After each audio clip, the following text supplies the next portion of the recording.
ఇవాళ for the first time ever Ram Gopal Varma గారి సోదరి విజయలక్ష్మి గారితో మాట్లాడబోతున్నాం.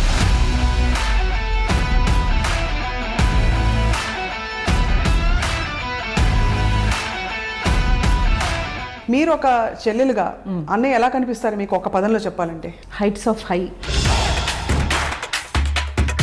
రామ్ గోపాల్ వర్మ గారు అంటే అందరికీ రెబెల్లా కనిపిస్తారు. మరి మీ కుటుంబానికి ఎప్పుడు అలా అనిపించలేదా? తను బయటే అంత ధైర్యంగా చెప్తాడు కదా అందరితో. సో మీరందరూ ట్యూన్ అయిపోయారు. నేనైతే ట్యూన్ అయిపోయాను. రామ్ గోపాల్ వర్మ గారితో గ్రోయింగ్ అప్ ఎలా ఉంది? విపరీతంగా సినిమాలు చూసేవాడు.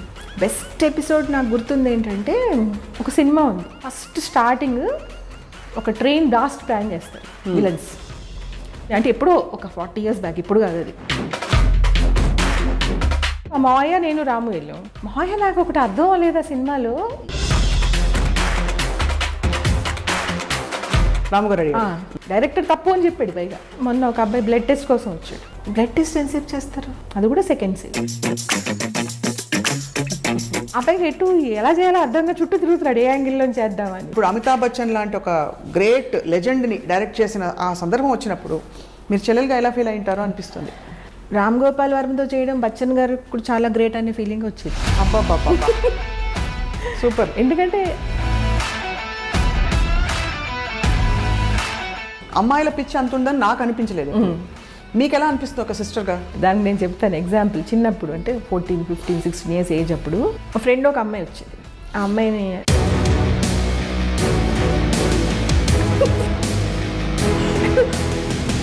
ఈ మధ్య వీడియో లోడ్ చేశారు అమ్మాయిలతో డాన్స్ చేస్తూ. అప్పుడు కొంచెం చూసి ఎంబారస్ అయ్యారా? మా ఇంట్లో వాళ్ళు కొంతమంది చాలా ఫీల్ అయిపోయి, హర్ట్ అయిపోయి, వాళ్ళు నాకు పెట్టిన మెసేజ్ రాముకు ఫార్వర్డ్ చేశాను. చేస్తే తను మెసేజ్ పెట్టాడు ఏమనంటే, మీరందరూ చాలా ప్రేమలు మనుషులు, రాము గారేమో కొంచెం భిన్నంగా డిఫరెంట్గా ఒక పద్ధతిలో ఉంటానని డిసైడ్ అయ్యి డిక్లేర్ చేస్తాడు. వాడేదో మాట్లాడతాడు, వాడేదో చెప్తాడు, వాడికి రాదు, వాడికి అమ్మాయిలు పిచ్చి, ఫలానా స్టార్తో వర్క్ చేస్తే బాగుండు అని అనిపించే హీరో కానీ జూనియర్ ఎన్టీఆర్ ఫర్ ఎవర్, ఇంకా తర్వాత అలాంటి యాక్టర్ రాడని నా ఉద్దేశం. ఇప్పుడు ఇందుకే మరి రాము గారు విలనా హీరోనా? రాము హీరో.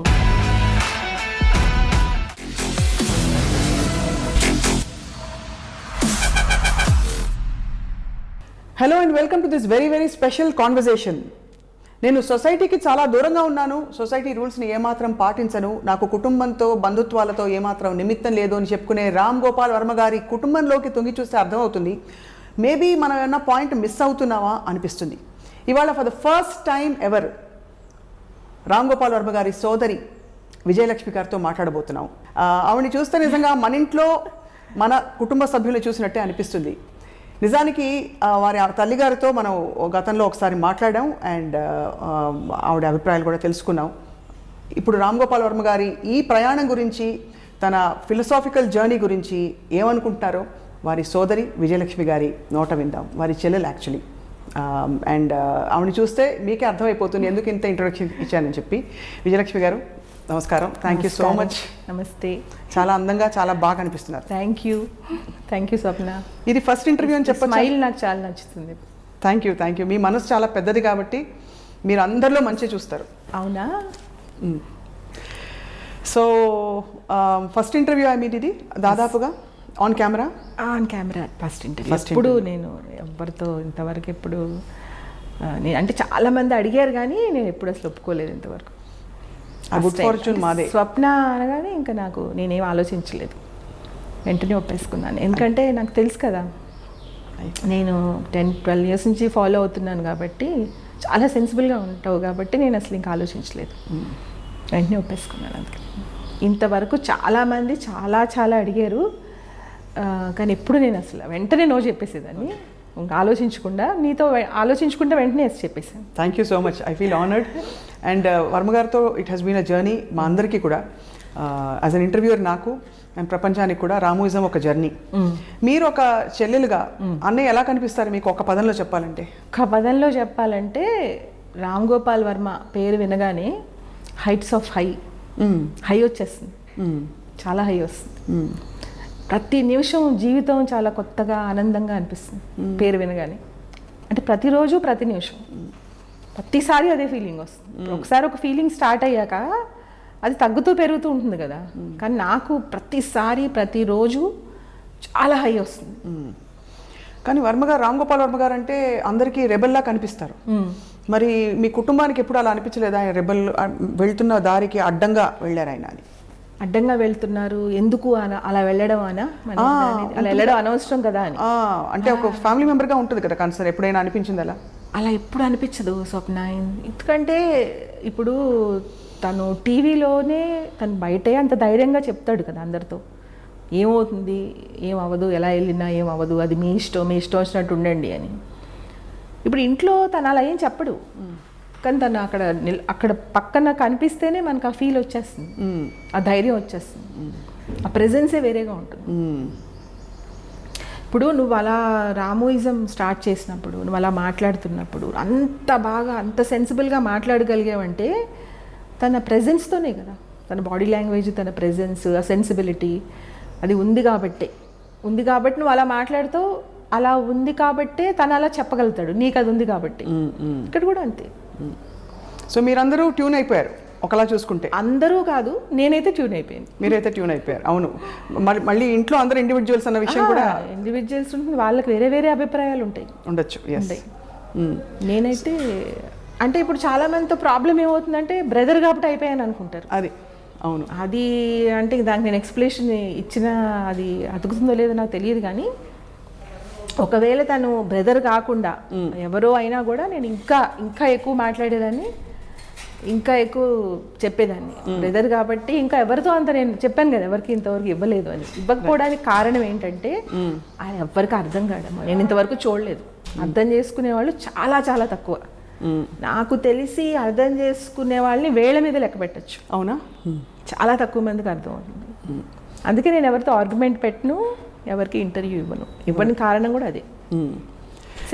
సెన్సిబుల్గా అంటే వాళ్ళ తప్పనట్లేదు, నేను అర్థం చేసుకునే వాళ్ళు నాకు ఇంతవరకు కనిపించలేదు. అది ఎవరిష్టం వాళ్ళది, వాళ్ళ ఫీలింగ్స్, వాళ్ళ అభిప్రాయాలు వాళ్ళకు ఉంటాయి కదా, వాళ్ళ నేను తప్పు పట్టట్లా. నాకు కరెక్ట్ అనిపించదు వాళ్ళ ఆర్గ్యుమెంట్, అందుకనే నేను ఎవరితో మాట్లాడి. రామ్ గోపాల్ వర్మ గారితో గ్రోయింగ్ అప్ ఏం గుర్తుంది విజయలక్ష్మి గారు మీకు? విజయ్ గారు అని పిలుస్తాను, విత్ యువర్ పర్మిషన్. మీ ఎలాగైనా పిలవచ్చు, ఏం ప్రాబ్లం లేదు. రామ్ గోపాల్ వర్మ గారితో గ్రోయింగ్ అప్ ఎలా ఉంది? గ్రోయింగ్ అంటే చిన్నప్పుడు మాకు అంత ఎక్స్పోజర్ లేదు కదా స్వప్న, అంత ఎక్స్పోజర్ లేదు మా చిన్నప్పుడు. కానీ చాలా సంఘటనలు ఉన్నాయి తనతో పెరిగినప్పుడు. విపరీతంగా సినిమాలు చూసేవాడు, విపరీతంగా అంటే ఒక్కొక్కటి 15 సార్లు 20 సార్లు. అంటే పిచ్చే ఇంకా నిజంగా, ఇంకా అదే ఒక్క సీన్ కోసం, ఒక్క పాట కోసం, ఒక్క డ్రెస్ కోసం అలా చూసేవాడు. బెస్ట్ ఎపిసోడ్ నాకు గుర్తుంది ఏంటంటే, ఒక సినిమా ఉంది, ఆ సినిమాలో ఏంటంటే ఫస్ట్ స్టార్టింగ్ ఒక ట్రైన్ బ్లాస్ట్ ప్లాన్ చేస్తారు విలన్స్. ప్లాన్ చేసి చాలా పెద్ద ప్లాన్, సినిమా స్టార్టింగ్లోనే, అంటే ఎప్పుడో ఒక 40 years బ్యాక్, ఇప్పుడు కాదు అది, జ్యోతిలక్ష్మి జయమాలిని వాళ్ళు హీరోయిన్స్గా వచ్చినప్పుడు. అదేంటంటే వాళ్ళు ట్రైన్ బ్లాస్ట్, ఈ సెకండ్కి ఈ ట్రైన్ ఇక్కడికి వస్తుంది, సో పట్టాల కింద మనం ఇది పెట్టేసి మనం అలా ఫిక్స్ చేసేసి, టైం బాంబు అనమాట, అప్పుడు టైం బాంబులు ఉండేవి కదా, పెట్టేసి మనం వెళ్ళిపోదాం, ఆ టైంకి ఆ ట్రైన్ బ్లాస్ట్ అవుతుందని ఒక ప్లాన్ చేస్తారు. చేసేసి పెట్టేసి వెళ్ళిపోతారు. పెట్టగానే టైటిల్స్ అయిపోతాయి, సినిమా స్టార్ట్ అవుతుంది. హీరోయిన్ ఎంట్రీ, హీరోయిన్ అంటే తనే హీరో, జ్యోతిలక్ష్మి వచ్చి దానికి తెలిసిపోతుంది, కుక్కెళ్ళి చెప్పేస్తుంది, కుక్కెళ్ళి తీసుకొస్తుంది. చూస్తే దానికి అక్కడ ఏదో తవ్వేసిన రాళ్ళు అవి ఇవి కనిపిస్తాయి, కనిపించి అర్థమవుతుంది, ఏదో తీసేయడానికి ట్రై చేస్తే వాళ్ళు వస్తారు, ఒక ఫైట్ అవుతుంది. ఫైట్ అయ్యాక బ్లడ్, అప్పుడు బ్లాక్ అండ్ వైట్ కదా, బ్లడ్ అని మనకు బ్లాక్ కలర్లో ఉంటుంది, అయినా మనకు అర్థం అవుతుంది. అవునవును. అప్పుడు ఆ క్లాత్ తీసి ఇలా ఊపితే ట్రైన్ ఆగిపోతుంది. అది ఫస్ట్ షాట్. సినిమా అయిపోయింది, వచ్చేసాక రాము అన్నాడు, మా మావయ్య నేను రాము వెళ్ళాం. మావయ్య నాకు ఒకటి అర్థం అవ్వలేదు ఆ సినిమాలో, మన దేశంలో ఏ ట్రైన్ ఆ టైంకి అలా ఆ సెకండ్స్ ప్రకారం వస్తుంది, అలా ఎప్పుడు రాదు అసలు ఏ ట్రైన్. అవును. అలా రానప్పుడు అది ఎలా అసలు వాడు డైరెక్టర్ ఎలా ప్లాన్ చేసాడు అది అని అడిగాడు. రాము గారు అడిగేసాడు. ఇప్పుడు 9 years 8 years ఉంటే అంతే. అది ఇంకా మా మావయ్య చాలా షాక్ అయిపోయి థ్రిల్ అయిపోయాడు, ఎలా తెలిసిందిరా నీకు అలా భలే అర్థమైందని. నాకు అంత తెలియదు కదా, నేను అంత అమ్మ ఇంత తెలివా అని ఆశ్చర్యపోవాలి, నాకు అసలు తెలియదు అప్పుడు. తర్వాత 2-3 years అయ్యాక అనిపించింది, అయ్య బాబాయ్ అసలు ఆ పాయింట్ ఎలా పట్టుకున్నాడు అని. డైరెక్టర్ తప్పు అని చెప్పాడు పైగా, అప్పుడు అంత డైరెక్షన్ అది కూడా తెలియదు కదా అప్పుడు. ఎన్నేళ్ళు ఉంటాయో అప్పుడు? 9-10 ఆ వయసులో ప్రతి షాట్ అలా చెప్పేవాడు. బాబోయ్ అలా పెట్టకూడదు, టాప్ యాంగిల్లో పెట్టాలి, అది పక్క నుంచి పెట్టాలి అని చెప్పేవాడు. ఇప్పుడు ఏం తెలుసు, కెమెరాలు ఏమీ తెలియదు కదా, అప్పుడేం ఎక్స్పోజర్ లేదు, బుక్స్ లేవు, సినిమాలు లేవు, డైరెక్షన్ తెలియదు, డైరెక్టర్ ఎవరు అవి కూడా తెలియదు. డైరెక్టర్ ఫాల్ట్ అని చెప్పాడు. అసలు ఎలా ప్లాన్ చేస్తారు, ఎలా చేస్తారు అన్నాడు. అప్పటి నుంచి కొంచెం నేను తను మాట్లాడేది అలా వినడం అలాగా. కాకపోతే నాకు చాలా తొందరగా పెళ్ళి అయిపోయింది, చిన్నప్పుడే పెళ్ళి వెళ్ళిపోయాను. దాంతోపాటు కొన్ని ఇయర్స్ లేను, ఒక 5-6 ఇయర్స్ తర్వాత తను ఒకరోజు ఫోన్ చేసి, నువ్వు వచ్చే ఇక్కడికి, అక్కడ ఉండొద్దు, నేను బావతో చెప్తాను, మీరు వచ్చేసి నాతోనే ఉండండి అన్నాడు. మా ఇంట్లో ఏంటంటే పెద్ద పెద్ద డిస్కషన్స్ ఏమి ఉండవు, సింగిల్ లైన్స్ అన్ని అంతే. నువ్వు వచ్చేయి, నువ్వు వద్దు, నువ్వు కావాలి, ఏదో ఒకటి చెప్పేస్తాను అంటే ఇంకంతే. మా హస్బెండ్తో చెప్పాను, మా ఇన్లాస్తో చెప్పాను, వచ్చేయమంటున్నాడు రాము అంటే ఓకే అన్నారు, వచ్చేసి అలా అంతే. వచ్చేసారు. ఇంకేం ఉండదు, పెద్ద పెద్దగా ఏమి ఉండవు. ఇప్పుడు తను ఏదన్నా ఒకటి అడిగినప్పుడు కూడా ఎస్ సార్ నువ్వు చెప్పు అంతే, ఇంకేం చెప్పకంటాడు. నీకు కావాలా వద్దా, ఉంటావా ఉండవా అంతే, ఇష్టమా ఇష్టం లేదు. సో మాకు అలా అలవాటు అయిపోయింది ఇంకా. సో మాకు అన్నీ అర్థమైపోతూ ఉంటాయి, ఏం మాటలే ఉండవు అక్కడ, అన్నీ అర్థమైపోతూ ఉంటాయి. అలాంటి ఒక బాండింగ్ ఉండే ఫ్యామిలీ, అలా ఒక బాండింగ్ అనమాట. ఇంకా చెప్తాడు ఒక్కసారి, ఇంక లేదు వినట్లేదు, వాళ్ళకి నచ్చలేదు అంటే ఇంక చెప్పడం, తన డెసిషన్ దాన్ని తీసేసుకుని వెళ్ళిపోతాడు. సో అసలు మీరు చెప్తుంటే అంటే కళ్ళ కట్టినట్టుంది స్క్రీన్ ప్లే, మీలో కూడా ఎక్కడో స్ట్రీక్ ఉందని. ఉందంటావా? మీకు ఎప్పుడైనా అంటే అనిపించిందా మీరు కూడా ఇండస్ట్రీ? నేను కూడా ఎప్పుడు ఇంకా నేను ఇప్పుడు స్వప్న ఎప్పుడు నేను ఇంకా ఏ సీరియల్స్ ఏం చూడను, ఎవరితో అంటే ఈ ఫ్రెండ్స్తో మాట్లాడాలు అవేం ఉండవు. ఉట్టి సినిమాలు కూడా కాదు, సినిమా న్యూస్ వినడం, సినిమాలు చూడడం, అవి చదవడం, వాటిలోనే ఉంటాను ఎప్పుడు. చిన్నప్పటి నుంచి అది ఇప్పుడు కూడా అంతే, వేరే మాటలు ఉండవు అసలు. కానీ వర్మ గారి చాలా రామ్ గోపాల్ వర్మ గారి సిబ్లింగ్స్ అందరిలో అంటే మీరు తర్వాత కోటి గారు ఉన్నారు, తర్వాత రాము గారు, సో మీ అందరిలో ఎవరికి ఎక్కువ క్లోజ్? ఫస్ట్ రాము, తర్వాత నేను, తర్వాత మీ ఇద్దరిలో ఎవరు క్లోజ్ ఎక్కువ? ఎవరికి రాము క్లోజ్ అంటే కోటి చాలా చాలా క్లోజ్, ఎందుకంటే తను చాలా ఇంటెలిజెంట్, రాము కన్నా ఎక్కువ ఇంటెలిజెన్స్, బాగా చదువుకున్నాడు, బాగా పుస్తకాలు చదువుతాడు, బాగా సినిమాలు చూస్తాడు, చాలా చాలా హైలీ ఇంటెలిజెంట్. అందుకని డిస్కషన్స్ అన్ని దాంతోనే ఎక్కువ పెడతాడు. కానీ కోటి గారు ఎప్పుడు కనిపించారు విజయ్ గారు, మీరు యాక్టివ్గా కనిపిస్తారు, అన్ని ఫంక్షన్స్లో వస్తారు మీరు, మీ అమ్మ? అవునవును, నేను కనిపిస్తాను, అమ్మ కూడా, అమ్మకు ఓపుకున్నంతసేపు వస్తుంది. నాకు చాలా ఇష్టం, నాకు చాలా నచ్చుతుంది, రాము ఫంక్షన్స్ నచ్చుతాయి, ఎందుకంటే చాలా సెన్సిబుల్గా, చాలా అంటే క్యాజువల్గా ఉంటాయి అన్ని, ఫంక్షన్లా ఉండదు. మొన్న కాంత్రీజా గారిది అయినట్టు ఆయన కూడా నాకు చాలా నచ్చేసారు, ఆయన చాలా క్యాజువల్గా, చాలా మామూలుగా, సో అది నచ్చుతుంది. మా తను రాడు బయటికి, ప్రసక్తే లేదు బయటకి రాడు అసలు. చాలామంది నాకన్నా ఎక్కువ ట్రై చేశారు తనతో మాట్లాడటానికి, కానీ ఇప్పుడు రాడు. రాముతో కూర్చుంటే మాత్రం వాళ్ళ డిస్కషన్ వాళ్ళు చాలా బాగుంటుంది. సో ఇంటెలిజెంట్ డిస్కషన్ చాలా, అంటే ప్రపంచంలో తెలియని విషయం ఉండదు. ఇంకా రాము అడుగుతాడు, అవును నాకు ఇది తెలియదు, అది ఏమైందని రాము అడుగుతాడు, అది ఏంటి అసలు ఎలాగా నాకు అర్థం కాలేదు అని, అంత ఇంటెలిజెన్స్. కానీ ప్రపంచానికి కనిపించేది మాత్రం వర్మ గారే, ప్రపంచానికి కనిపించేది తనే, రామ్ గోపాల్ వర్మ గారే. తను ఏంటంటే ఇంకా నెక్స్ట్ తను ఏమనుకుందో చెప్పేస్తాడు, అడిగేస్తాడు, తెలియపోతే తెలియదు అంటాడు, తెలిస్తే తెలుసు అంటాడు, అలా ఏమి ఉండదు కదరా. కోటి చాలా ఇంటెలిజెన్స్.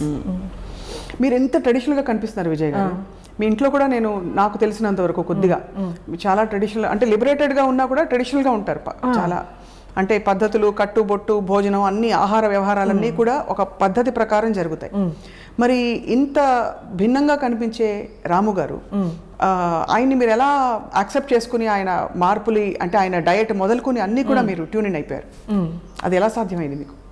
అది ఎలా సాధ్యం అంటే తను యాక్చువల్గా ఇంట్లో మామూలుగానే ట్రెడిషనల్గానే ఉంటాడు, అలా ఏం ఉండదు. ఇప్పుడు ఆ భోజనం ఉండనుకో, మన ఈ తనేమి స్పెషల్గా వేరే టైప్ ఏం కాదు, ఇదే భోజనం.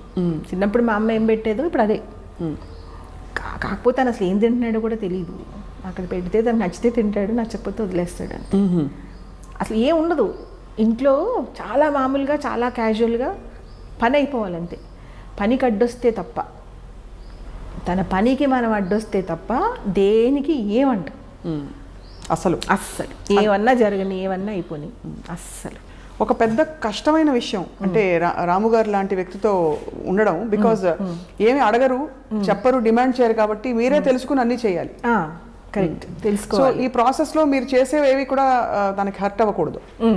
సో హర్ట్ అయితే చెప్పేస్తారా ఎలాగా మీరంటే అది ఎలా అండర్స్టాండింగ్ తెచ్చుకున్నారు? తను హర్ట్ అయితేనా, హర్ట్ అవ్వడమే ఉండదు, నచ్చకపోవడం ఉంటే ఇది వద్దులే అంటాడు. నాకు నచ్చదు అలా ఎందుకు చేశారు డిస్కషన్ అయితే ఉండదు. డిస్కషన్స్ ఇంకా ఈజీ అయితే మెసేజ్ పెట్టేస్తాడు, నాకు వద్దు, నాకు కావాలి అది. సపోజ్ ఇప్పుడు అమ్మకి బాగాలేదు అంటే నేను అసలు చెప్పను, ఎందుకు మళ్ళీ తన పనిలో ఉంటాడు అని చెప్పలేదు అనుకో, తనకు తెలిసిపోతుంది, ఎవరు చెప్పక్కర్లేదు. బాంబేలో ఉన్నా కూడా తెలిసిపోతుంది. ఎలా తెలుసుకుంటారు? అది తెలిసిపోతుంది అంతే, ఇంకా తనకు అర్థమవుతుంది. అదే మరి అది చాలా, అది ఏదైనా మనం ఏం మాట్లాడాలనుకుంటున్నాం కూడా తెలిసిపోతుంది. ఒకటి ఏదైనా అడగాలి, అడిగితే తనకి ఏదైనా డిస్టర్బెన్స్ అవుతుందా అని మేము ఆలోచిస్తూ ఉంటే నేను అడగను, తొందరగా ఆలోచిస్తూ ఉంటాను ఇంకా అడుగుదామా వద్దా అని. ఏంటి అని అడుగుతాడు, నేనేం అనలేదు అసలు అంటాను. వాడు నేను మాట్లాడకుండానే అంటే ఏదో చెప్పాలని చెప్పలేకపోతున్నారని కూడా అర్థమైపోతుంది. అది నేను ఇంకా బాగా తగ్గించేసి 1 wordకి మార్చేస్తాను. సపోజ్ అమ్మకి నేను చూడాలని ఉంది, అమ్మకి బాగాలేదు అవన్నీ ఏం చెప్పను, ఇంకా నేను చూడాలని ఉంది, కెన్ యూ మీట్ అమ్మ అని పెడతాను అంతే. మెసేజ్ పెడతారు అంతే. అన్ని అంటే తగ్గించి అంతలో పెట్టేస్తాను అనమాట. అని ఇంకొక 2 minutes గ్యాప్ ఇచ్చి ఇఫ్ పాసిబుల్ అని పెడతాను. సో దట్ రెండో మెసేజ్ అంటే చాలా పెద్ద మెసేజ్ ఇంక అది, అంత పెట్టేసినట్లు లెక్క, అంటే ఒక 1 page పెట్టినట్లు లెక్క అది. అంత పెట్టేశానని అర్థమయ్యి 1 day హాఫ్ డే ఏదో చెప్తాడు, ఏదో ఒక మెసేజ్ పెడతాడు ఇంకా చిన్నది, అంటే కే పెడతాడు. అప్పుడు ఓకేలో కే ఆ ఓ కూడా టైం ఎందుకు వేస్ట్ ఉండదు, కే పెట్టేస్తాడు. అంటే అప్పుడు నేను దాన్ని చాలా పెద్దగా తీసేసుకుంటాను. ఒకవేళ పెట్టలేదనుకో, అసలు ఆన్సర్ కూడా పెట్టలేదనుకో, నో అని అయితే పెట్టలేదుగా, కాబట్టి ఎస్. సో ఇక్కడ యాక్చువల్ నిజం చెప్పనా, ఇక్కడ ఇవాల్వ్ అయిన వ్యక్తిత్వం మీలో కనిపిస్తుంది. మీరు అడాప్ట్ అయిపోయారు, మీరు అడ్జస్ట్ అయిపోయారు, మీరు అర్థం చేసేసుకున్నారు, మీరు ఉన్నట్టు ప్రేమించేశారు. కాబట్టి మీ పరిణితి కనిపిస్తుంది ఇక్కడ. రాము గారు అఫ్కోర్స్ అందరికీ ప్రపంచానికి తెలుసు, అదే ఉంటుందేమో స్వప్న, మరి అదే ఫ్యామిలీలో తనది, ఇంకా తనని చూస్తూ కానీ చాలా పవర్ఫుల్ ప్రెజెన్స్ కదా రాము గారు. చాలా, అదే చెప్తున్నాను కదా, పవర్ ఉంటుంది అక్కడ, తన పవర్ అక్కడ కనిపిస్తూ ఉంటుంది. తన అక్కడ ప్రెజెన్స్లో చాలా పవర్ ఉంటుంది. వచ్చి అక్కడ ఉంటే ఏదో ఒక ఔరాలాగా చుట్టూ తిరుగుతూ ఉంటుంది, ఏదో వేరేగా అనిపిస్తుంది ఇల్లు. కొంతమంది ప్రెజెన్స్ అలా ఉంటుంది. ఒక స్మైల్ కూడా ఒక్కొక్కసారి ఇల్లు చాలా బాగుంది. ఇందాక నేను అన్నాను కదా, ఆడపిల్లలు ఉంటే తిరుగుతూ ఉంటే వాళ్ళ స్మైల్, వాళ్ళు వేసుకునే అందమైన బట్టలు, అలాగా ఏదో ఒక చేంజ్ ఉన్నట్టు తను అంటే చాలా చాలా చాలా సింపుల్గా ఉంటాడు ఇంట్లో, అసలు నువ్వు ఇమాజిన్ చేయలేవు. అంటే ఫర్ ఎగ్జాంపుల్ ఎలా అంటే, ఇప్పుడు తన రూమ్ ఒక 4-5 steps వేస్తే హాల్లోకి వస్తాడు. తన రూమ్లోంచి హాల్లోకి రావడానికి వచ్చేటప్పుడు వర్క్ చేసుకుంటూ వస్తాడు. అంటే 2-3 seconds, అవును 2-3 seconds వర్క్ చేసుకుంటూ వస్తాడు. ఎందుకు వేస్ట్ చేయడం ఆ టైం అని. అప్పుడు నువ్వు అది ఎలా డిస్టర్బ్ చేస్తావు, అసలు మామూలు విషయాలు చేయలేం కదా, కామన్ సెన్స్ అది. అప్పుడు వచ్చాక మొన్న ఒక అబ్బాయి బ్లడ్ టెస్ట్ కోసం వచ్చాడు. వస్తే బ్లడ్ టెస్ట్ ఎంతసేపు చేస్తారు, అది కూడా సెకండ్స్. అంతా రెడీ పెట్టేసి ఉంచాడు, చెయ్యి ఇచ్చేసి వర్క్ చేసుకుంటున్నాడు. ఆ అబ్బాయికి ఎలా చేయాలో అర్థంగా చుట్టూ తిరుగుతున్నాడు, ఏ యాంగిల్లో చేద్దామని. నేను పర్లేదు చేసేయి అన్నాను. ఇంకా వాడికి అసలు అదేంటి బ్లడ్ టెస్ట్ చేసేప్పుడు సార్ వర్క్ చేస్తున్నారండి అంటే, మరి అందుకే ఆయన అలా ఉన్నారు, అన్ని సినిమాలు అన్నీ చేయగలరమ్మా అని. అలా ఉంటుంది. నేను ఇంతవరకు 30 yearsలో స్వప్న బ్రేక్ తీసుకోవడం చూడలేదు వర్మగారు అస్సలు. బ్రేక్ ఒకవేళ ఒక్కసారి 31st December 31st అనుకోకుండా ఇక్కడ ఉండిపోయాడు. మామూలుగా అయితే బాంబేలో ఉంటాడు కదా, చెప్పాడంట, దయచేసి నాకు ఎవరు హ్యాపీ న్యూ ఇయర్ చెప్పొద్దు, ఐ కాంట్ స్టాండ్ దట్ అని. ఇంటికి వచ్చేసి ఇంట్లో ఉండిపోయాడు. ఉండిపోతే కానీ బయట నుంచి వినిపిస్తూ ఉంటాయి కదా, 12 అయ్యాక అందరూ అరవడాలు హ్యాపీ న్యూ ఇయర్ అని అవన్నీ వినిపించేసినాయి. అంటే ఇంకా పొద్దున్న అయ్యేప్పటికి ఎలా అయిపోయాడంటే ఒక పేషెంట్ లాగా అయిపోయాడు. అంటే అవన్నీ భరించలేక, ప్లస్ రాత్రంతా రూమ్లో ఉండిపోయాడు కదా, బయటకు రాకుండా. ఏదైతే తను భరించలేక ఉండిపోయాడో అది మొత్తం రూమ్లోకి వినిపించేసి టయర్డ్గా అయిపోయాడు. ఫస్ట్ నేను తను టయర్డ్ అవడం ఒకసారి చూశాను. అప్పటి నుంచి ఇంక రూమ్లో ఉన్న బయట ఉన్న సౌండ్స్ వినిపిస్తాయని ఇంకా బయట ఉండడం స్టార్ట్ చేశాడు. ఈ మధ్యన 2-3 years నుంచి ఇక్కడే ఉన్నాడు కదా, అర్థమైంది నేను తప్పించుకోలేను అని.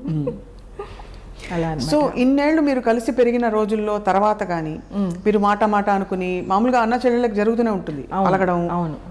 చెల్లెలు అలిగి లేకపోతే ఇలాంటివి జరుగుతుంటాయి. రెండోది మీకు చాలా మీ గురించి తెలిసిన ఒక విషయం, ఇఫ్ యూ పర్మిట్, రాఖీ కట్టే సంఘటన చాలా క్యూట్గా మీరు ఎలా కట్టారు అని.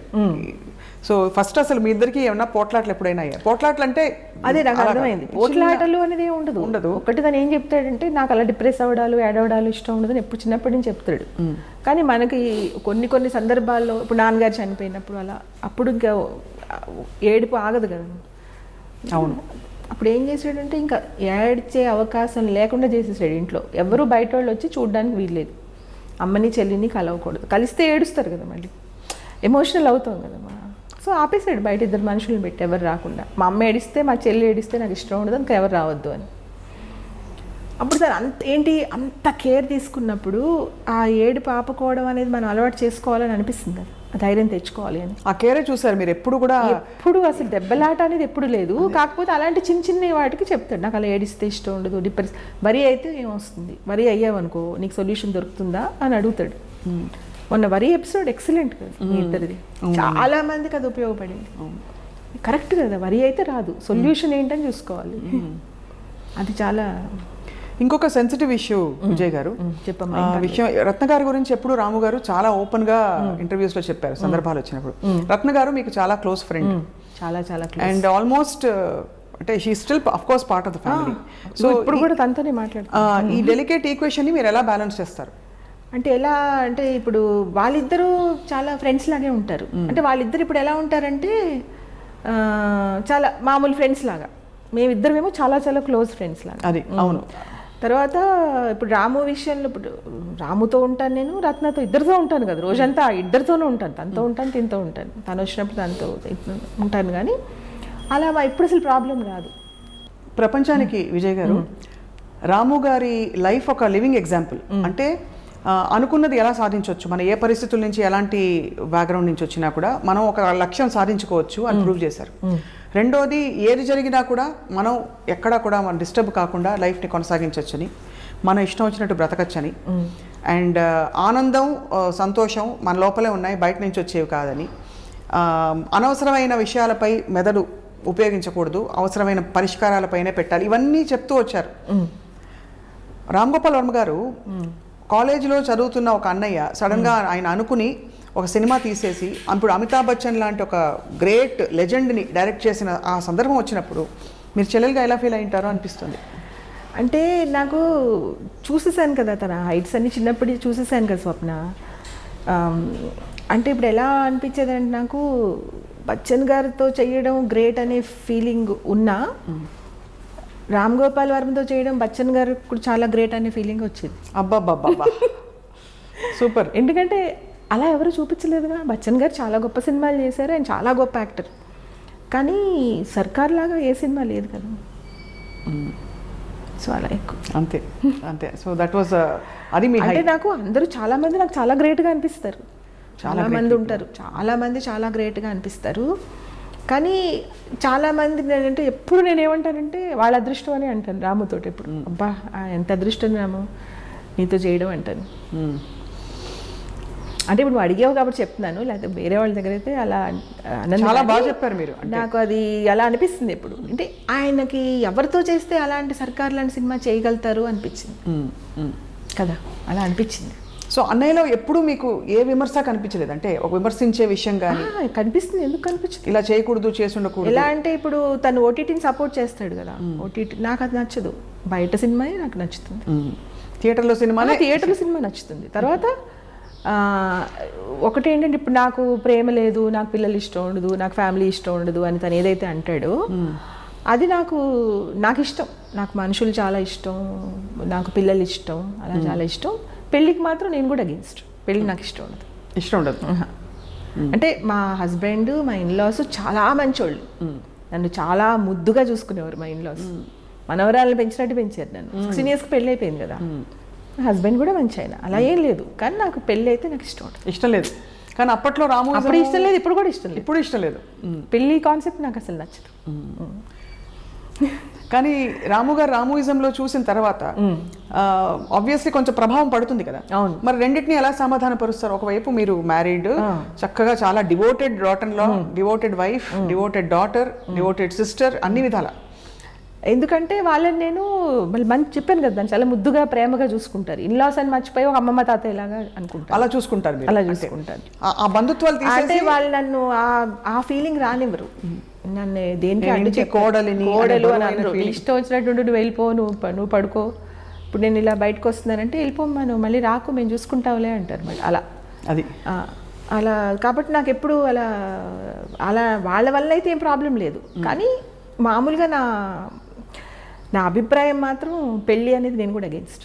పెళ్ళి అనేది ఉండకూడదు ఖచ్చితంగా. ఎందుకంటే ఇప్పుడు ఎలా అంటే స్వప్న, వాళ్ళు నాకు అడ్డు రాకపోయినా పిల్లలు ఉన్నారు అనుకో, మళ్ళీ వాళ్ళ మీద ప్రేమ, ఎమోషన్స్, వాళ్ళ లైఫ్ ఎలా ఉంటుంది. మళ్ళీ మా కోడలు కూడా చాలా మంచి పిల్ల, చాలా చాలా మంచి అమ్మాయి.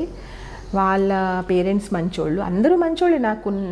నాకు పెళ్లి చేసుకున్నందుకు వచ్చిన ప్రాబ్లమ్స్ యాక్చువల్గా ఏం లేవు, కానీ పెళ్లి ఇష్టం లేదు. ఎందుకంటే ఆ బంధాలు వద్దు, కానీ మనుషులు ఇష్టం, చాలా ఇష్టం. మనుషులు చాలా మంది ప్రేమించడం ఇష్టం. అంటే ప్రేమించడం అంటే అమ్మాయి అబ్బాయి ప్రేమలు కాదు, వాటి మీద నాకు నమ్మకం ఉంటుంది. జనరల్గా బంధుత్వాలు కూడా కాదు, కొంతమంది నచ్చుతారు, వాళ్ళ మీద చాలా ప్రేమ. పిల్లలంటే ఇష్టం చాలా.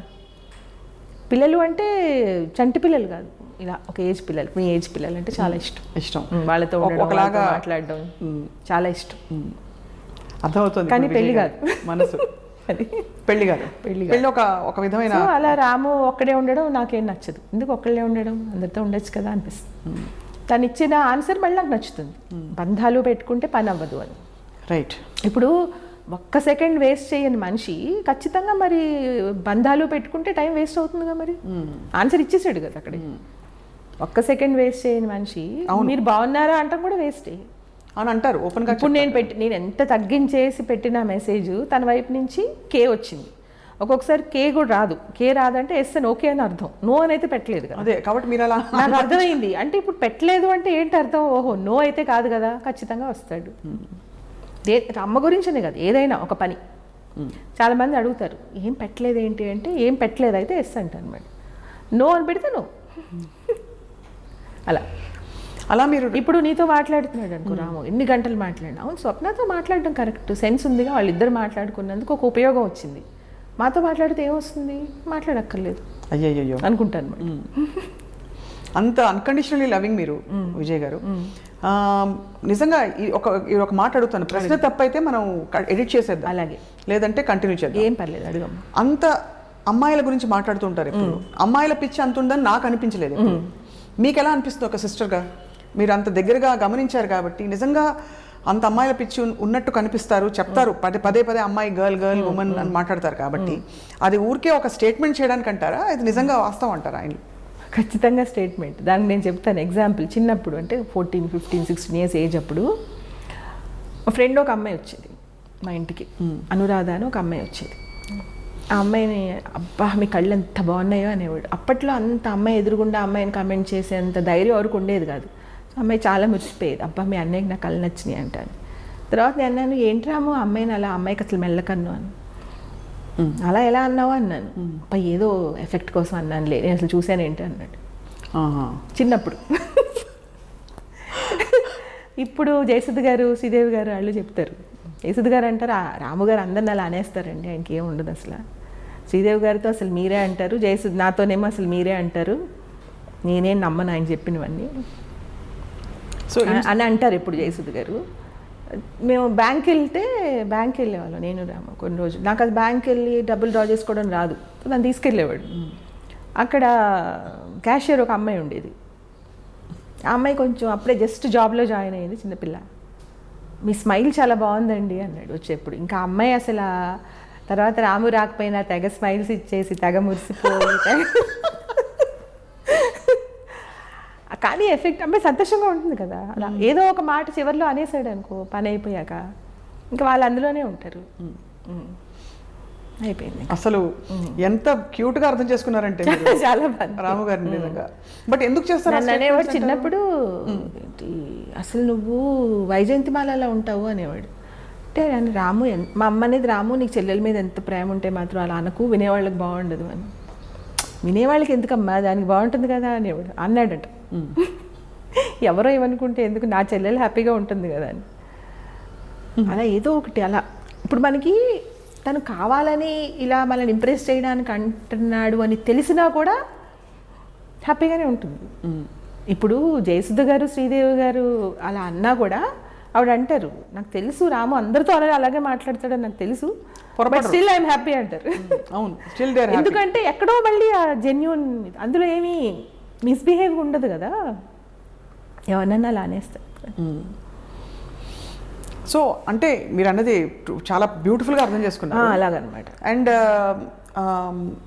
మొన్న ఈ మధ్య వీడియోలో వచ్చేసారు అమ్మాయిలతో డాన్స్ చేస్తూ, అప్పుడు కొంచెం చూసి ఎంబారస్ అయ్యారా మీరు, లేకపోతే నేను అస్సలు అవ్వలేదు. నేను ఎలా అంటే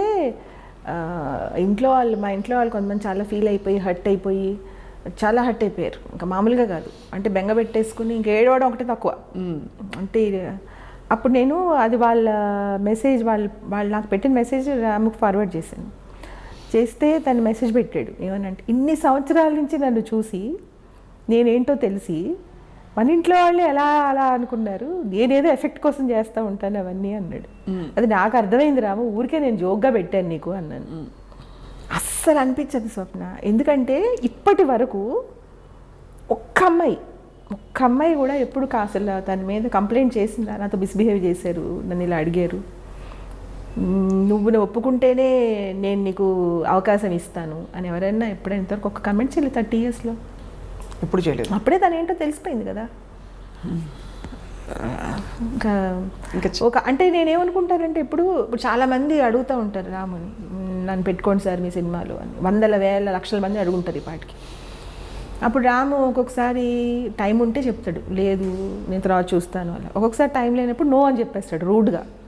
వాళ్ళు హట్ అయ్యేలా పెట్టచ్చు కదా. నన్ను ఆయన కండిషన్ పెట్టారు, నేను అందుకే ఒప్పుకోలేదని రాము మీద వేసి ఇచ్చి తిరిగి, అలా కూడా ఇప్పటివరకు ఎవరు అనలేదు. చాలామంది అలా చేస్తారు, హర్ట్ అయిపోయి ఇంకొకలా పెట్టేస్తారు. ఇప్పుడు రాముకున్న రెప్యుటేషన్ అలా పెట్టేయచ్చు కదా, నమ్మేస్తారు కూడా ఎవరన్నా. అవును, నన్ను ఇలా కండిషన్ పెట్టారు, ఒప్పుకుంటేనే నేను పెట్టుకుంటాను సినిమాలో అన్నారు, అలా కూడా ఎవరు అనలేదు ఇప్పటి వరకు. ఎవరు అనలేదు ఇప్పుడు, మేము వెళ్ళలేదు. అవును, ఎప్పుడు అసలు రాలేదు. అండ్ చాలా అక్కడే దాని ఏంటో అర్థమైపోయింది కదా. చాలామంది చెప్తారు, లేదండి అలా అడిగారు ఆయన అందుకే నేను ఇంకెళ్ళడం మానేశాను అని చెప్తారు. పేరు ఎందుకు లేండి, ఒక ఆయన ఇలా అడిగారు అని చెప్తారు కొంతమంది. ఎవరో ఒక అమ్మాయి, మాకు తెలిసిన అమ్మాయి ఇలా అడిగిందన్నమాట, కొంచెం ఆయన పరిచయం చేయరా ఒకసారి, ఇది డిజైనర్లా, కాస్ట్యూమ్ డిజైనర్ లాగా. వెళ్తే ఆయన అన్నారంట, ఆయన తల కూడా ఎత్తలేదు, ఏదో రాసుకుంటున్నారంట, రాసుకుంటూ తల ఎత్తకుండా, సరే ఈవినింగ్ గెస్ట్ హౌస్కి వచ్చాయమ్మా మాట్లాడుకుందాం అన్నారంట. అంటే గెస్ట్ హౌస్కి అర్థం లేదు అమ్మాయికి. ఎందుకండి అంటే, అది కూడా అర్థం అవ్వలేదా, నువ్వు డిజైనర్ ఎలా అవుదాం అనుకున్నావు, అర్థం చేసుకుని నువ్వు అక్కడికి వచ్చేసి నేను నీకు లొకేషన్ పెడతాను అని మళ్ళీ రాసుకోవడం మొదలుపెట్టారంట. ఇంకా అమ్మాయి బయటకు వచ్చేసి ఏడుపు, ఎందుకమ్మా ఏడుస్తావు, అడిగారు వద్దన్నావు అయిపోయింది కదా, మళ్ళీ దాన్ని ఏడవలసిన అవసరం ఏంటి అన్నాను. మీరు భలే ఈజీగా చెప్పేస్తారండి నేను ఎంత హర్ట్ అయ్యాను అని. అసలు ఇప్పుడు ఆయన నేనేం తప్పు పట్టట్లేదు, అడిగారు ఇష్టమైతే వెళ్తారు లేకపోతే లేదు, తప్పు పెట్టాలని కాదు, అలా ఉంటారు, అలా కూడా ఉండేవాళ్ళు ఉంటారు అని వింటాం మనం, వింటాం అలాగా. అది ఇంకా అంటే విన్నారు, ఏ ఫీల్డ్ అయినా ఉంటారు, ట్రై చేస్తారు, పోయింది ఏముంది, పడితే పడతారు లేకపోతే లేదు అనుకుంటారు. దాన్ని తప్పు పట్టకూడదు నా ఉద్దేశంలో. ఆయన ఏమి నేను ఫోర్స్ చేయలేదు కదమ్మా, అడిగారు అంతే, నీకు ఇష్టం లేదు అయిపోయింది, దాన్ని నువ్వు ఎందుకు బాధపడ్డావు ఎందుకు అన్నాను. చాలా బాగా నేర్పించారు మీరు, నిజమే, నేను ఇప్పటి నుంచి అసలు ఫీల్ అవును, ఇష్టమైతే కరెక్టే కదా మీరు చెప్పింది, ఎందుకు బాధపడాల్సిన అవసరం లేదు, మిస్బిహేవ్ చేయలేదు కదా, తల కూడా ఎత్తలేదంట ఆయన, అసలు కళ్ళు ఎత్తి కూడా చూడలేదంట, ఏదో వర్క్ చేసుకుంటూ అడిగారంట. అలా అలవాటు చేసుకోవాలి, ఇంకా బాధపడకూడదు, ఎందుకు బాధపడటం ఎందుకు, అది రాము నేర్పించింది, అదే బాధపడకూడదు ఎందుకు అంటే అవసరం లేదు, దాన్ని అంత చిన్న విషయాన్ని మిస్బిహేవ్ చేస్తే అప్పుడు బాధపడాలి. ఒక చెల్లెలుగా న్యాచురల్లీ మీరు రాఖీ కడుతూ ఉంటారు అప్పుడప్పుడు, తెలిసి తెలియకుండా ఏదో మ్యాజిక్ చేసి వెళ్ళి ఎలాగైనా మీ కోరిక తీరు మీరు రాఖీ కట్టేస్తారు అలా, అండ్ ఆయన కూడా స్పేస్ ఇస్తారు మీకు, చాలా క్యూట్గా ఉంటుంది వినడానికి. అదొకటి రాఖీ ఏంటంటే చిన్నప్పుడంతా చాలా పెద్ద సెలబ్రేషన్, అది రాఖీ కట్టి స్వీట్స్ తెచ్చుకుని సినిమాకి వెళ్ళి అన్నీ ఉండేవి. రాను ఎప్పుడైతే తను బిజీ అయిపోయాడో, ఈ దీపావళి రాఖీ అవన్నీ ఏంటి, ఇవన్నీ సిల్లీగా ఉన్నాయి, టైం వేస్ట్ అని తన ఉద్దేశం ఏం లేదు. ఇప్పుడు ఒక్క సెకండ్ కూడా వేస్ట్ చేయనప్పుడు మళ్ళీ ఈ రాఖీ కట్టి మళ్ళీ ఇప్పుడు అక్కడ కూర్చుని మాట్లాడుకుని ఇవన్నీ ఎందుకు అని ఏదో ఒక పెట్టుకున్నాడు. నాకు అర్థమైంది. కానీ నేను అది నాకు తెలియనట్టే నేను వెళ్ళి తనలో పెట్టుకుని కూర్చొని వర్క్ చేసుకుంటుంటే పక్క నుంచి కట్టేస్తాను. అక్కడ పక్క నుంచి ఆయన బ్లడ్ తీస్తారు, మీరు పక్క నుంచి కట్టేస్తాను, చూసి ఓకే అంటే ఏమైనా ఇస్తారా అప్పుడు చాక్లెట్ ఏమైనా అలా ఎప్పుడైనా కొనిపెట్టారా చెల్లెలకి? కొనిపెట్టడం అంటే ఇంకా నాకు ఏదన్నా మనసులో ఒకటి ఉంది అని ఏదైనా తనకు తెలిస్తే తెచ్చి అక్కడ పెట్టేస్తాడు అంతే. దానికి ఏమి ఇంకా మాటలు ఉండవు. చిన్నప్పుడు నాకు రేడియో ఇష్టం ఉండేది చాలా, అలా ఇష్టం పిచ్చి అనమాట. రేడియో ఉంటే అంటే చిన్నది నేనే పెట్టుకుని నేనే వినాలి అని అంటే అప్పుడు ఒకరోజు తెచ్చి అక్కడ పెట్టేసి వెళ్ళిపోయాడు. మాటలు ఉండవు.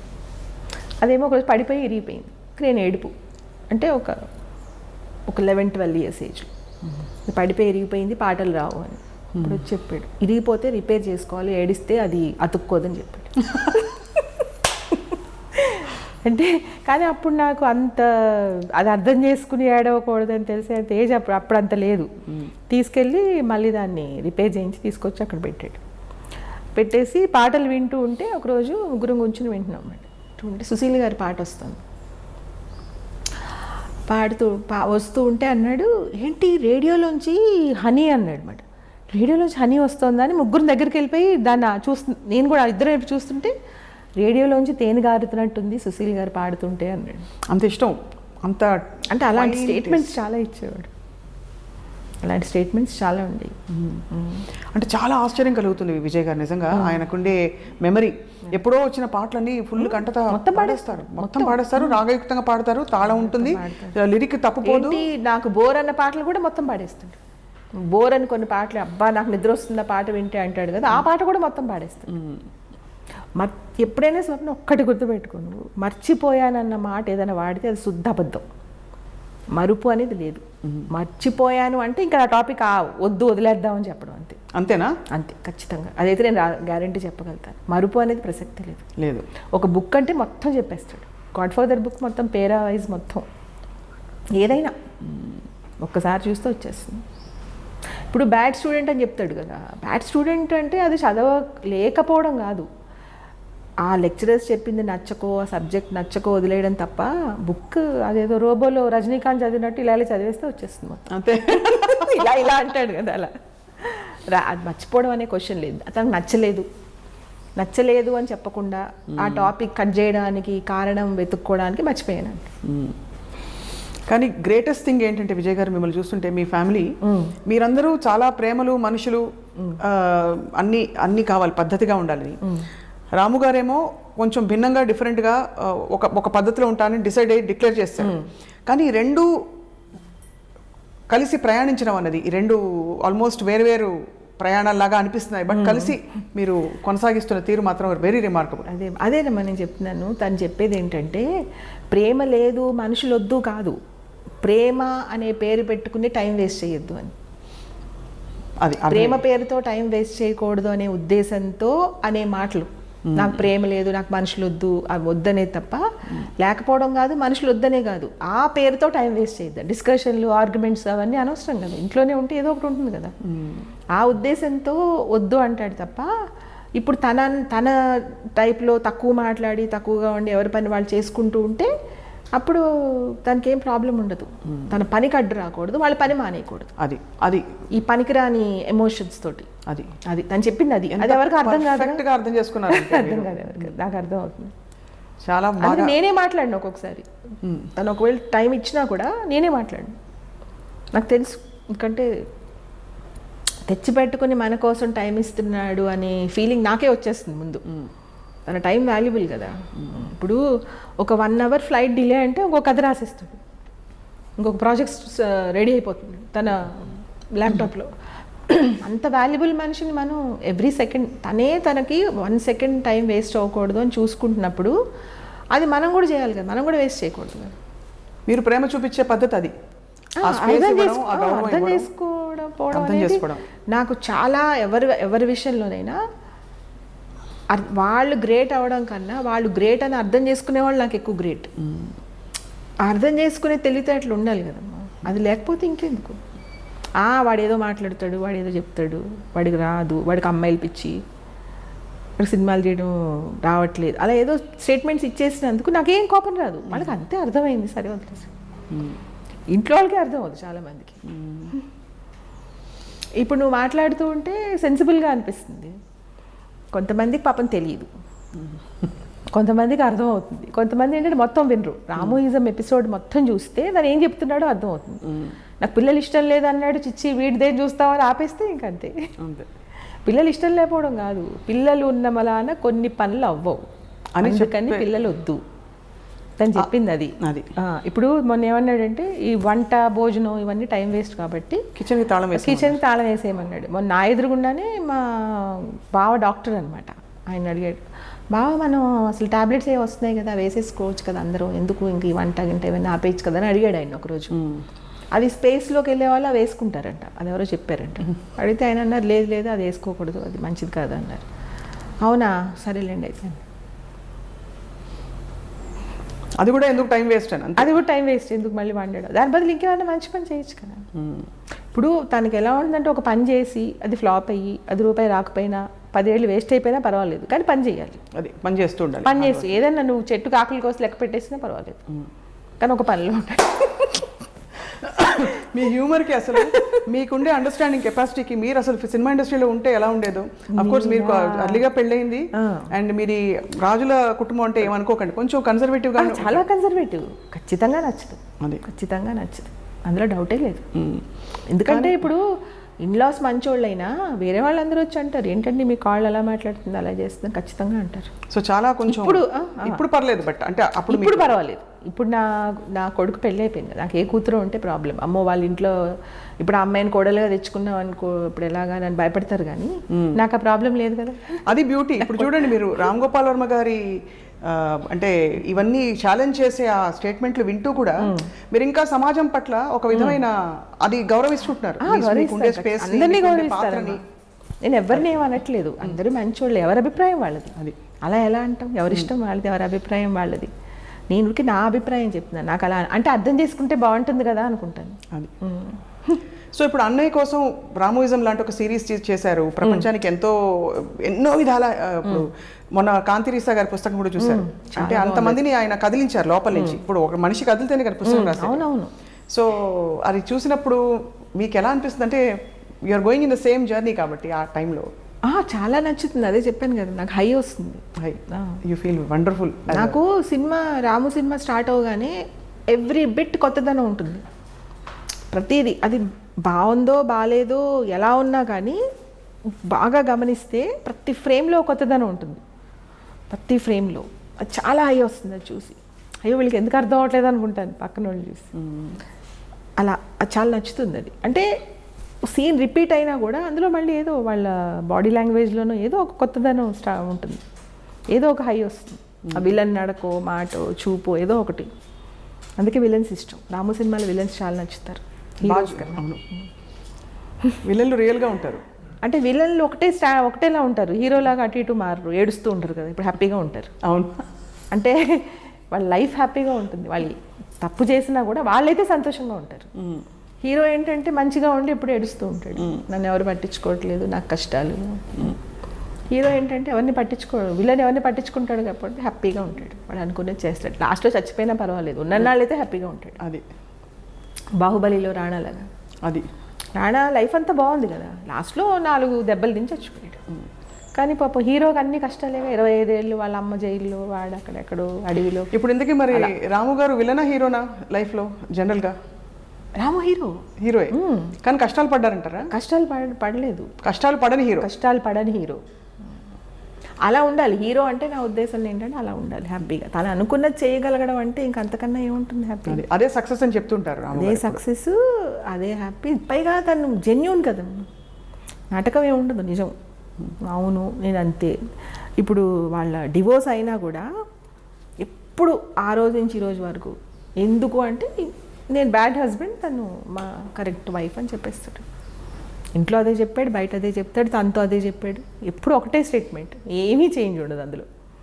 ఆ 30 years ఏజ్లో అదే చెప్తాడు, ఇప్పుడు అదే చెప్తాడు. Amazing, really.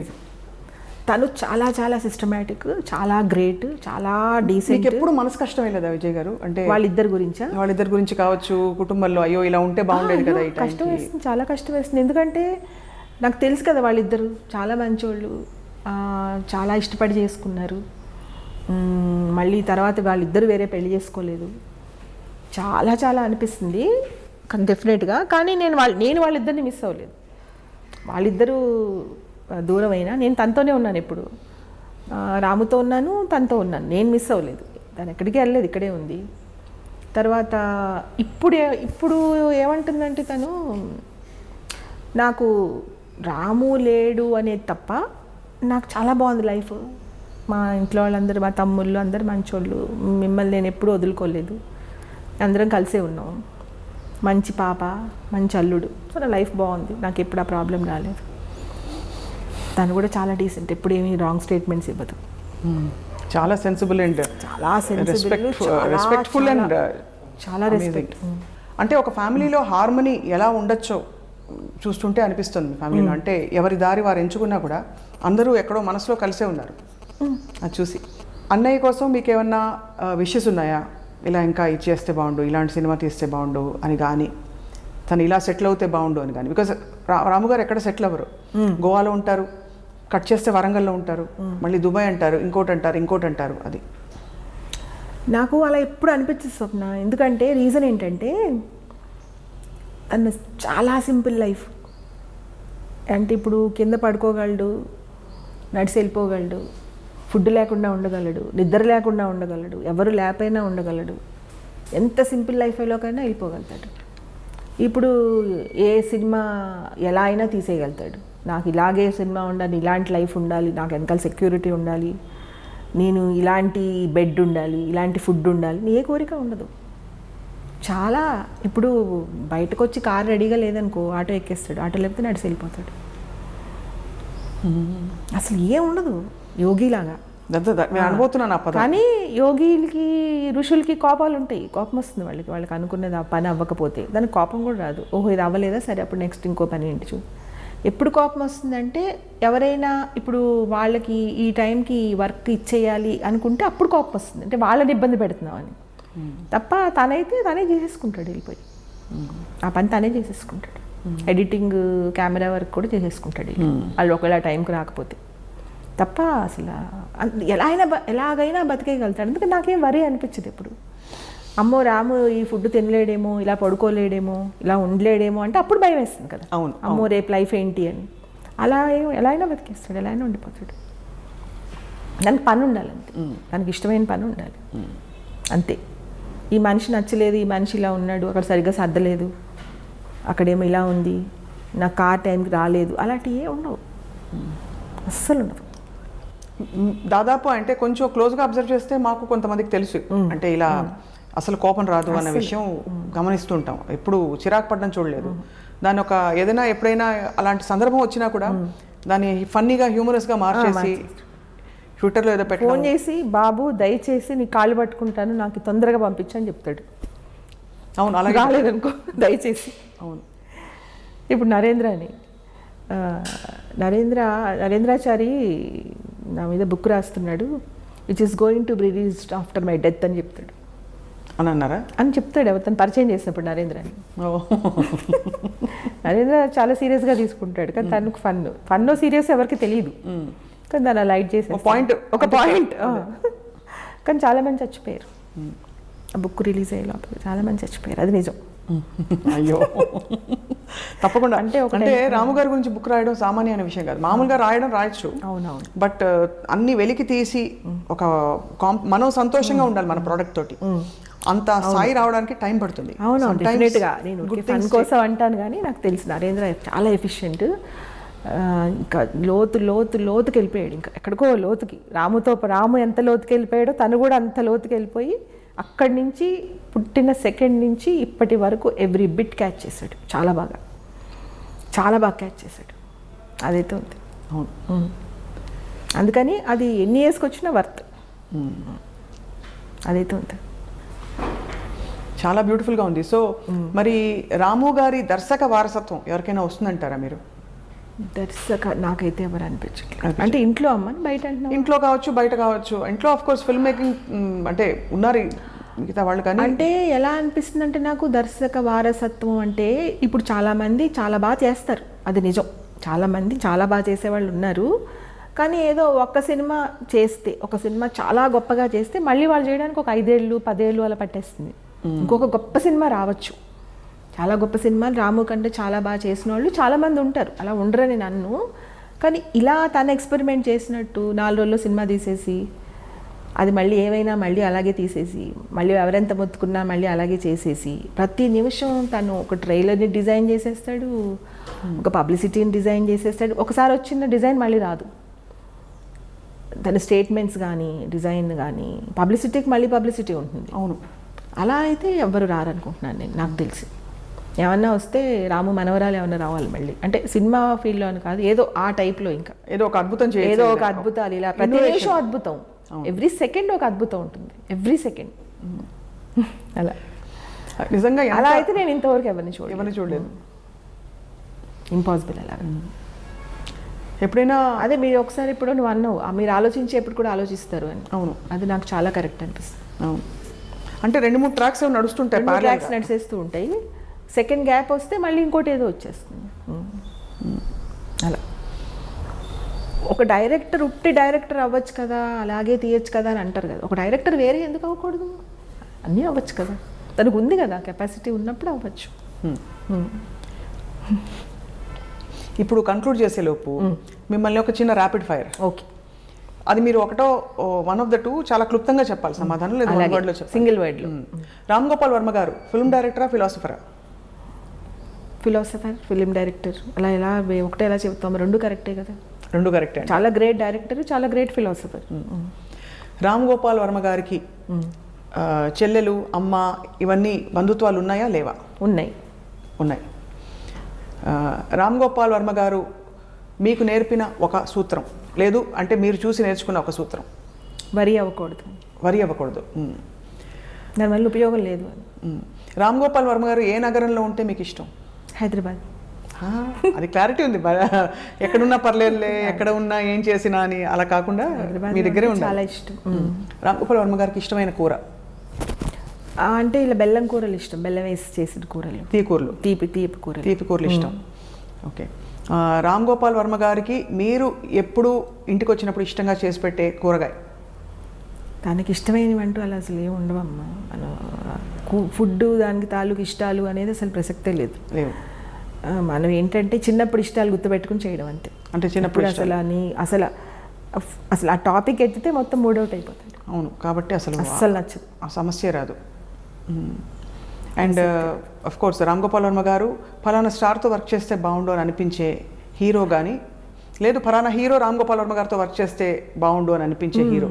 జూనియర్ ఎన్టీఆర్ నాకు చాలా చాలా ఇష్టం. జూనియర్ ఎన్టీఆర్ అంటే విపరీతమైన ఇష్టం, చాలా పెద్ద ఫ్యాన్. పెద్ద ఎన్టీఆర్ గారు చాలా ఇష్టం, కానీ జూనియర్ ఎన్టీఆర్ ఫర్ ఎవర్, ఇంకా తర్వాత అలాంటి యాక్టర్ రాడని నా ఉద్దేశం. జూనియర్ ఎన్టీఆర్తో చేయాలని చాలా ఉంది. రామ్ గోపాల్ వర్మ గారిని ఒక్క వర్డ్లో మీరు డిస్క్రైబ్ చేయాలంటే, నేనేమి మీకు లీడ్ ఇవ్వకుండా ఏమంటారు? వర్మ గారు అని ఫిల్ ఇన్ ద బ్లాంక్స్. నేను చేయాలంటే ఒక్కడు అని మేము ఇంట్లో పేరు పెట్టాం రామోకి. అంటే ఒక్కడే అన్ని చేసేసుకుంటూ ఉంటాడు, ఎవరిని హెల్ప్ అడగడు, మాట్లాడు, చేయడు, ఎవరిని తిట్టడు. ఒక 10,000 మంది చేసే పని ఒక్కడే చేసేస్తాడు, అందుకని ఒక్కడు అని పేరు పెట్టు. ఏది సూట్ అవుతుంది, రాముడా కృష్ణుడా? నా దృష్టిలో కృష్ణుడు. రాముడు క్యారెక్టర్ అసలు చాలా బోర్, పేరైతే అలా ఉంది, కానీ నాకు కృష్ణుడు నచ్చుతాడు. కృష్ణుడు వర్మ గారికి అదే, అంటే ఆ లక్షణాలు ఎక్కువ ఉంటాయంటారు. గోపికల వల్ల కాదు, పనులు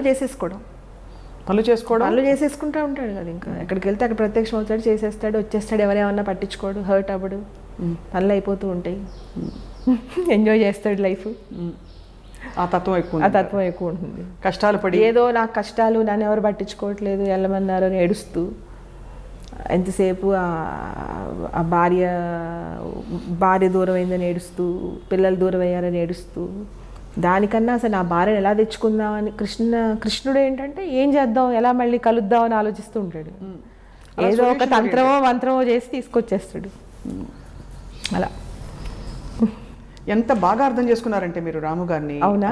చూసి ఐ హావ్ నో వర్డ్స్. ఎందుకంటే రాము నీకు చాలా బాగా అర్థమయ్యాడు కాబట్టి, నువ్వు నన్ను అర్థం చేసుకోవడం నాకు చాలా హ్యాపీగా ఉంది.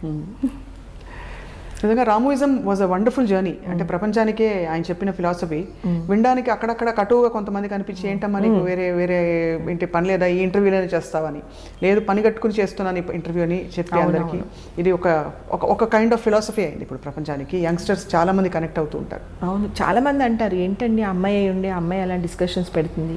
స్వప్న అంటే అందరికి చాలా ఇష్టం కదా, చాలా మంచి పిల్ల, చాలా కరెక్ట్గా ఉంటుంది, కానీ రామోయిజం చేయడం ఏంటి, అమ్మాయి అలాంటి డిస్కషన్స్ చేయడం ఏంటి అని ఒక 6-7 years బ్యాక్ అనేవాళ్ళు స్వప్న. కానీ ఇప్పుడు నాకు తెలిసి చాలా మంది యాక్సెప్ట్ చేసేస్తున్నారు చాలా మటుకు. ఒక 70% అప్పుడు 30% చేసేవారు, ఇప్పుడు 70% చేస్తున్నారు యాక్సెప్ట్ చేసి. అలా అనిపిస్తుంది నాకు, నా పర్సనల్ ఒపీనియన్, అంటే నేనున్న సర్కిల్లో జనరల్గా. బట్ చాలా వండర్ఫుల్గా ఉంది విజయ్ గారు మీతో మాట్లాడడం. అండ్ ఐఎమ్ ష్యూర్ మనం తవ్వుతూ పోతే అంటే తీస్తూ పోతే బోర్డు ఉంటే సారం అంటారు కదా, అలా ఇవాళ ఇచ్చిన ఈ ఇంట్రొడక్టరీ ఇంటర్వ్యూ ఐఎమ్ హోపింగ్ ఏదో టైంలో మనం మంచి సందర్భంలో కొనసాగించే ఆ ఒకేషన్ కూడా వస్తుంది. మరొక తప్పకుండా నేను చెప్పాను కదా, నువ్వు అడిగితే నేను ఎప్పుడు కాదన్ను. Thank you so much, I feel honoured నిజంగా. వెంటనే ఎప్పుడైనా ఎక్కడైనా ఓకే. స్వప్నతో నాకు అసలు ఎప్పుడు ఏం ప్రాబ్లం లేదు. మోస్ట్ సెన్సిబుల్, మొత్తం ఇంతవరకు నేను చూసిన వాళ్ళలో మోస్ట్ సెన్సిబుల్ నువ్వే. కానీ మీరు మోస్ట్ సెన్సిబుల్ గా అనిపిస్తుంది. అంటే ఎంత అర్థం చేసేసుకున్నారు, ఎంత సింప్లిఫై చేసి చెప్పేస్తున్నారు మీరు అని. అందుకే అన్నయ్య మీరు అంత మీకు ప్రేమ ఉందని ఆయన కూడా తెలుసో తెలియదు కానీ మాకు ఇప్పుడు తెలిసింది. ఇప్పుడు నేను ఇంకొకటి కూడా చెప్తాను స్వప్న, రత్న ఏదైతే మిస్ అయిందో మేము కూడా అదే మిస్ అవుతాం కదా, న్యాచురల్లీ మిస్ అవుతాం. అది కూడా తను ఏంటంటే అది కూడా అర్థం చేసుకుంటుంది. ఇప్పుడు రత్న ఏంటంటే నేను ఎంత రాముని మిస్ అవుతున్నానో ఆంటీ కూడా మిస్ అవుతారు కదా, మదర్ కదా అనుకుంటుంది. తనలో ఉన్న గొప్ప క్వాలిటీ అది. అలా ఎవరు అనుకుంటారు, అలా అనుకోరు కదా ఎవరు. అందుకని మాకు అంత ఇష్టం. అన్ని కుదురుకున్నాయి, ఒకలా చూస్తే చాలా చక్కగా కుదురుకున్నాయి. చాలా గ్రేట్ పర్సనాలిటీ ఆ విషయంలో. ఎవరు ఆలోచిస్తారు మదర్ కోసం?